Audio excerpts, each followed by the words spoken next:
Good afternoon, everybody. We've got a lot of water in this one here, coffee in this one here. We got sandwiches and all kinds of different types of bars and smoothies and vitamin waters and all kinds of stuff that you would need. Here's this nice fan. Boy, I'm loving that. Good afternoon, everyone. Trevor Thompson, TNT Pressure Cleaning. Let me turn this off really quick. We're going to show you a house wash that we're doing today.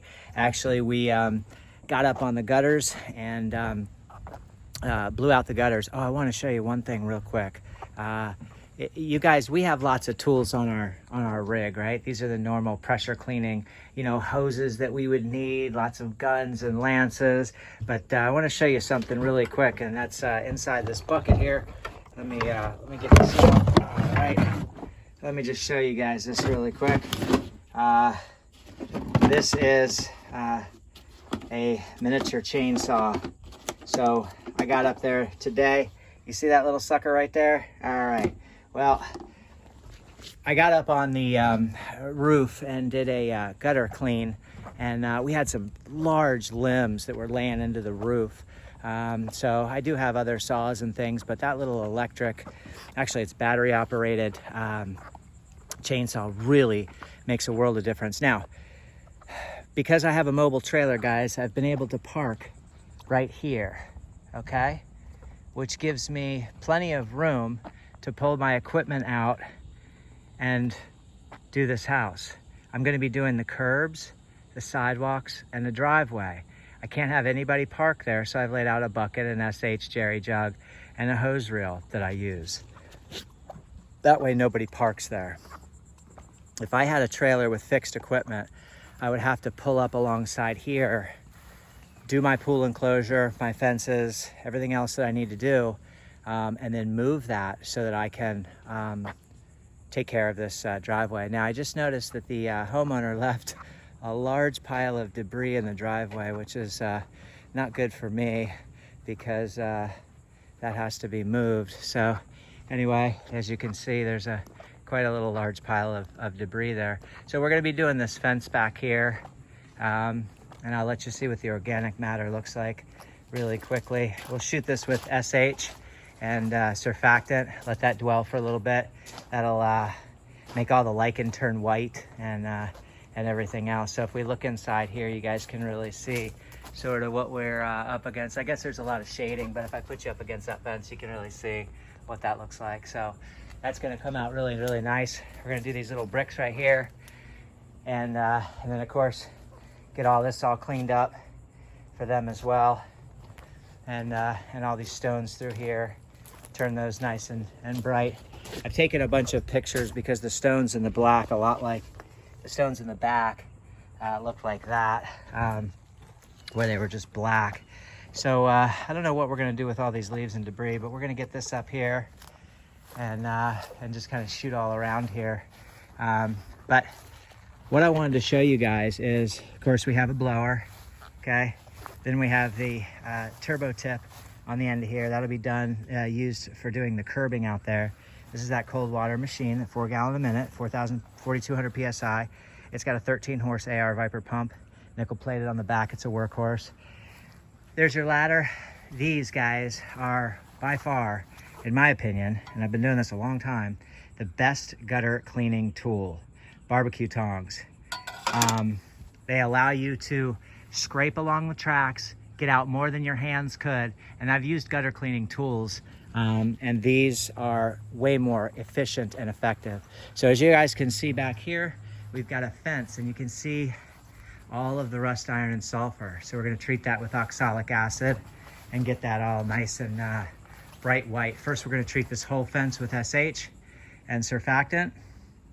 Okay, get all the lichen. See the little lichen up there? We'll get all that off there. Here's a good view of lichen. Look at that, guys. That is lichen. All right, that'll turn bright white and then flake off. Then we'll get rid of all this rust, iron, and sulfur. We just shot this with sodium hypochlorite and surfactant. That's dwelling, and I'm gonna rinse that off and then move over into the pool enclosure. So just to let you guys know, we're using the high pressure DN10 ball valve, and then it's reduced with this reducer right here. So this is what your normal ball valve would look like. I have mine male to female, female coming out. A lot of guys run the opposite way. It really doesn't matter. Water comes out, water comes out. A lot of people say that seal will blow out if you use this for rinsing. Never happened to me. I keep lots of seals on the truck just in case, but it's never been an issue. Female reducer. So that then can fit my X-Jet so that I can siphon chemical using the handle to turn it on and off.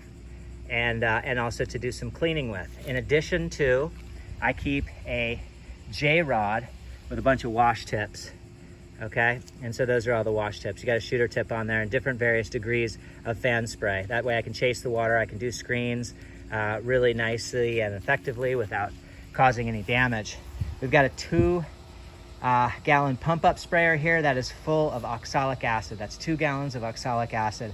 I buy that off Amazon and mix it up myself, and that will take all of my rust, iron, and sulfur stains that you see here. You see all that? All the orange. See all that orange on there? That'll all be gone with just a spray. So we spray that and then we rinse that. This is a aluminum hand truck that I got from Uline, and aluminum obviously is best for our industry. 55-gallon vertical tank that I got from Trudy at Panhandle Power Wash Supply, and I run 100 foot of siphon hose straight out the cap. There's the cap that goes on the top. I stick an old hat with one of these what are they called?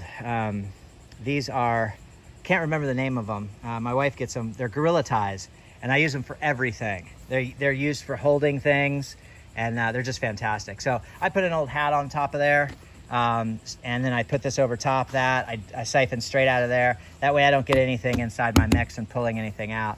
100 feet. These stones here, guys, were absolutely black. And all I did was lay SH. This is a bleach sprayer right here. You can get those at Ace Hardware. That's a 1-gallon bleach sprayer straight out of Ace Hardware. It's specifically for bleach. So far, I haven't had any problems. I do like the Husqvarnas, but they do have a nickel-plated poppet, and that nickel-plated poppet sometimes fails on you, so you have to keep spare parts on you. So far, that bleach sprayer has been fantastic. We just shot the exterior of the pool enclosure, and we did all the foundation all the way around. This was black. All of that was just jet black, along with those stones. Look how good these stones came out. Just beautiful. Absolutely beautiful all the way through. I'll take you back here really quickly because I want to show you, and this is all done with those no gun, no lance. You can see splines that are out, and you know, there's all kinds of things going on back here. But if you take a look up here, that chimney was just black. It's absolutely beautiful. Now, make sure you get all your solution off the top so you don't rust the flashing up above. The chimney was black. And then we did, of course, all this foundation. We've already done this fence here. There was no oxalic acid needed. There was no rust, iron, and sulfur stains there. So the fence is just bright white. Now what we're gonna do now, so you can see the foundation along the pool enclosure, it was all black. So this is just kind of like a midday checkup. You guys can kind of see how I'm running my hoses, where I'm running things, so on and so forth. I'm gonna turn you back around. We're gonna get all in between here. We're gonna do this deck. Make note, this deck is painted, so it's totally compromised, right? So you're gonna fan tip that. We're gonna do this roof inside here. You can see what that roof looks like. So we're gonna do the whole roof, and we're gonna do all this flooring in through here. And this is where I've hung up my hose. We're actually gonna hit this refrigerator here and get some of that crud off there, and do all the corners and all the way in through here, that kind of thing. Make this real pretty in through here, just by sweeping it out. So we're gonna lay solution, let it eat up the organics, and then we're gonna sweep all that out. All right, and it's a pretty basic job, but it does require some knowledge, and then kind of like chess, you know, you want to be a few moves ahead and be sort of having a great idea of how you're going to lay things out to make things strategic for yourself, so that you're not tripping over your own hoses, getting tangled up, that kind of thing. I preset everything so that I'm ready to roll and ready to go. We're going to tickle out a lot of those pine nettles that are in there in the screens, and we're going to clean up these beams, get those spider webs off, and make this thing really pretty. So we're about to rinse this fence off. Once we do that, we're going to come inside this pool cage. We're going to lay out this entire pool cage, get that room finished, the roof finished, lay the deck out, start rinsing everything, rinse the deck, and move forward to the side of the house to do that fence there. And then we'll do the sidewalks and curbing and driveway. Guys, thanks a lot for coming out with me. Trevor Thompson, TNT Pressure Cleaning, dynamite service with explosive results. Love what you do, guys. Be passionate about your work and pace yourself. You'll never work another day in your life. Have a great day, everyone. Keep cleaning. Make sure to look for spots like this, and make sure when you leave the property, it looks like that. All right, guys, have a great day. Bye-bye.